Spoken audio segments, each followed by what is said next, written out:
75 வயது ஆகிவிட்டால் தலைவர்கள் ஓய்வு பெற வேண்டும் என RSS தலைவர் மோகன் பகவத் பேசியிருந்த விவகாரம். பிரதமர் மோடிக்கு இன்னும் சில மாதங்களில் 75 வயதாகும் சூழலில் மோகன் பகவத் கருத்தால் அரசியலில் சலசலப்பு.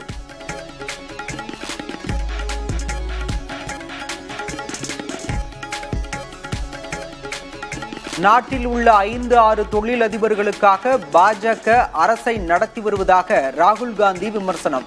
நண்பர்களுக்காக ஒடிசாவின் வளங்களை பாஜக கொள்ளையடிப்பதாகவும் குற்றச்சாட்டு.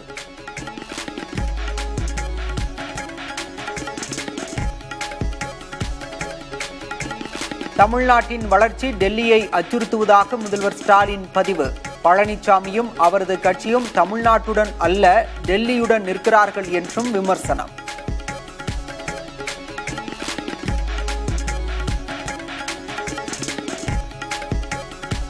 பாஜகவை கண்டு அதிமுக அஞ்சவில்லை என எடப்பாடி பழனிசாமி பேச்சு. அமலாக்கத்துறையினர் எப்போது கதவை தட்டுவார்கள் என்ற நடுக்கத்தில் ஸ்டாலின் இருப்பதாகவும் விமர்சனம். எடப்பாடி பழனிசாமி பிஜேபிக்கு அடிமை, பிஜேபிக்கு நடுங்குறாரு.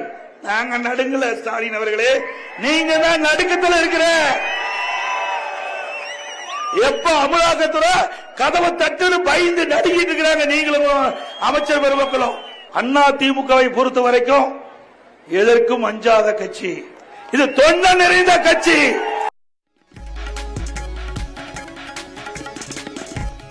சாதி, மதம், இனம், மொழி என எல்லா வேறுபாடுகளையும் கடந்து கலையை நேசிப்பவர்கள் தமிழர்கள்.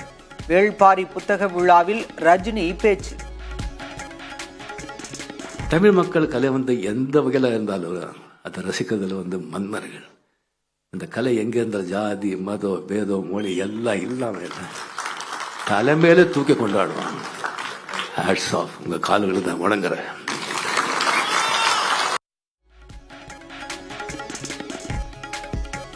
திருமலா மேலாளர் உயிரிழந்த ஜூலை 9ஆம் தேதியில் பாண்டியராஜன் விடுப்பு எடுத்தது ஏன்? 45 கோடி ரூபாய் மோசடி வழக்கை விசாரித்த கொளத்தூர் துணை ஆணையர் பாண்டியராஜனிடம் காவல்துறை தீவிர விசாரணை.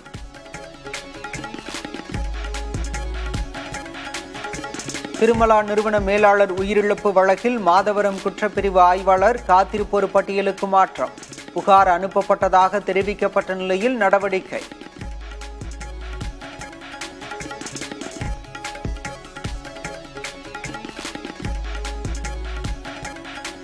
வன்னியர்களுக்கான இடஒதுக்கீடு குறித்து திமுக அரசை கண்டித்து வரும் 20ஆம் தேதி அன்புமணி தலைமையில் ஆர்ப்பாட்டம்.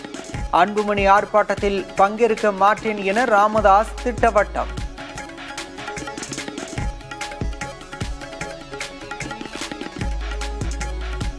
அரசியலில் ஜெயலலிதாவை சந்தித்தது தவறு என வைகோ பேசியதற்கு ஜெயக்குமார் கண்டனம்.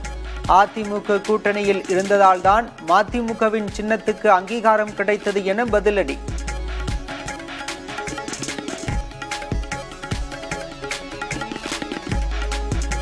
கர்ப்பிணிக்கு பாலியல் தொல்லை கொடுத்து ஓடும் ரயிலிலிருந்து கீழே தள்ளிய ஹேமராஜ் குற்றவாளி என தீர்ப்பு.